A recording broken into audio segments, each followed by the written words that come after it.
लिया निखिल से दूर रहने का फैसला। रिया को आया बहुत ही ज्यादा गुस्सा, बताऊंगा। उससे पहले दोस्तों, अगर आपने अभी तक चैनल को सब्सक्राइब नहीं किया तो चैनल को सब्सक्राइब कर लीजिए। स्वागत है, ये है मोहब्बत प्यार के आने वाले इंटरेस्टिंग एपिसोड में, जहां पर आपको बहुत ही ज्यादा चॉइस देखने को मिलने वाला है। जी हाँ दोस्तों, आपको बता दें, जो रूही होती है बहुत ही ज्यादा दुखी होती है, क्योंकि निखिल उसका प्यार जो होता है छूट गया होता है उससे, तो कमरे में बैठकर रो रही होती है। लेकिन वहीं पर दूसरी तरफ दोस्तों ईस्ता जो रमन को सच्चाई ना बताती है रूही और निखिल की, सब कुछ जानते हुए भी, तो वहाँ पर रमन जो होता है ईस्ता पर बहुत ही ज्यादा गुस्सा करने लगता है। क्या लगता है तुमको तो ये सब पता था और तुमने मुझे एक बार भी बताना जरूरी नहीं समझा।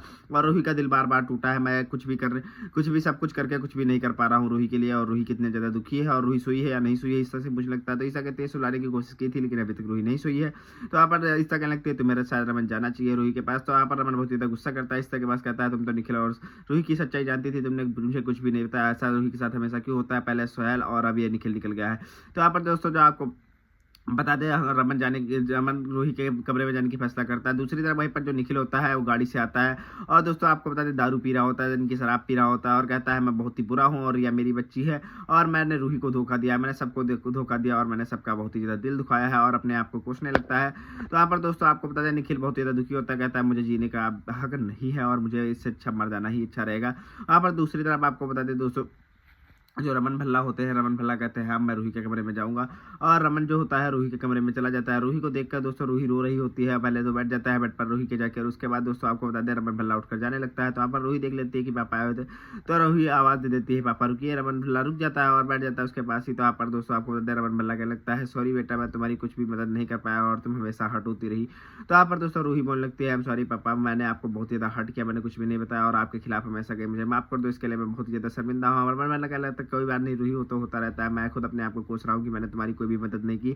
और तुम्हारा हर बार ऐसे ही दिल टूटता रहा है। तो यहाँ पर रूही कहती है नहीं पापा, आपकी कोई भी गलती नहीं है, सारी गलती मेरी है, और मैंने भी आपको कुछ नहीं बताया, और इसी वजह से शायद मेरे साथ ये हो रहा है, मेरा दिल हमेशा बार बार टूट जा रहा है, मैं हमेशा खुश रहूंगी और कुछ भी किसी से नहीं कहूंगी। यहाँ पर तो आपको बता दें दूसरी तरफ रमन भल्ला फिर रूम से चला जाता है, और सुबह होते ही दोस्तों आप सारे लोग इकट्ठा हो जाते हैं, ईस्ता भी होती है, रमन भी होते हैं, सारे लोग इकट्ठा होते हैं, शादी की खुशी चल रही होती है आपको बता दें।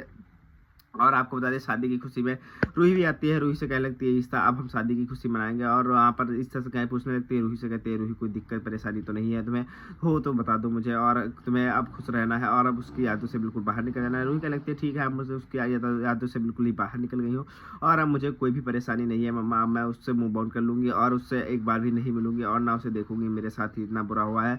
और ईस्ता कहने लगती है अब तुम्हें खुश रहना है हमेशा, और तुम्हारी मम्मा इतनी स्ट्रांग है, ऐसे तुम भी स्ट्रांग रहो। पर रूही भी कहने लगती है हाँ मेरी मम्मा इतनी स्ट्रांग है, मैं भी उसको स्ट्रांग रह कर दिखाऊंगी, और मैं भी अपनी मम्मा की तरह बनूंगी, मेरी मम्मा किसी भी मुश्किल और कठिनाई हो और हंसते हंसते लड़ती है, मैं भी हंसते हंसते लड़ूंगी, और अब किसी भी बात को लेकर नहीं रहूंगी। तो ईसा बहुत ही ज्यादा खुश हो जाती है, कहती है खैर रूही अब समझदार हो गई है, और सच में रूही से कह लेती है सच में तुम ईसा माँ की तरह बन जाओगी, और तुम ऐसे ही लड़ती रहो, और अब तुम्हारे साथ ऐसा नहीं होने दूंगी, कुछ भी हो तो तुम सबसे पहले मुझे बताना। तो रूही कह लगती है ठीक है। तब तक दोस्तों आपको बता दें रूही और ईस्ता बात कर ही रहे होते हैं। दूसरी तरफ दोस्तों आपको बता दें पेन का फोन आ जाता है रूही के पास, और ईस्ता रूही दोनों साथ में खड़े होते हैं। रूही से कहने लगती है, पेन कहने लगती है रिया जो बेटी है, रिया बाबा गेट नहीं खोल रही है, और कहती है कि मैं नहीं खोलूंगी, सुबह से कुछ भी खाया नहीं है। तो यहाँ पर आपको बता दें रूही को जल्दी से जल्दी बुलाने लगती है। तो रिया कहते हैं ईस्ता पूछने लगती है रूही से क्या हुआ क्या हुआ। तो यहाँ पर दोस्तों आपको बता दें रूही कहने लगती है ईसा माँ जो रिया है गेट नहीं खोल रही है, गेट बंद कर रखा है और पता नहीं क्या कर रही है, और पेन का फोन आया था और मुझे जल्दी से जल्दी बुलाया है, कहा जल्दी से जल्दी आ जाओ वरना वो कुछ नहीं खाएगी और कुछ नहीं पिएगी। सारे लोग दोस्तों आपको दूसरी तरफ शादी की खुशी मना रहे होते हैं, और सभी लोग पंडित की देखभाल करके आए होते हैं, पंडित का दिखा के आए होते हैं। तो वहाँ पर कहते हैं जल्दी से जल्दी शादी कराई जाएगी।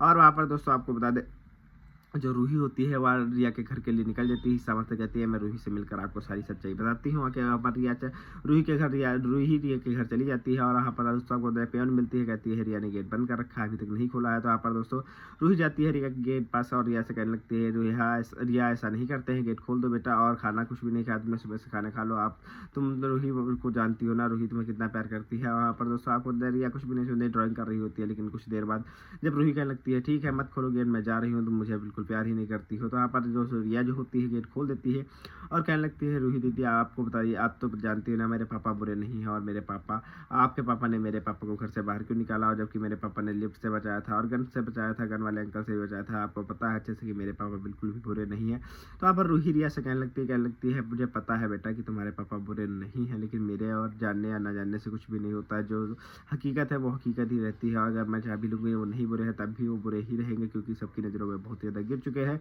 और इस बारे में मुझे कोई बात नहीं करनी है। रिया तो मुझे प्रॉमिस करो कि अब इस बारे में मुझसे कोई बात नहीं करोगी। और यहाँ पर क्या लगती है, मैं तुमसे ज़्यादा सच में बहुत ही ज़्यादा प्यार करती हूँ। रूही क्या लगती है रिया से, तो रिया कहती है ठीक है रूही दीदी, अब हमेशा खुश रहो बस। उसके बाद दोस्तों अगर आपने अभी चैनल को सब्सक्राइब नहीं किया, चैनल को सब्सक्राइब कर लीजिए। मिलते हैं एक नए एपिसोड के साथ। धन्यवाद, टाटा, बाय बाय।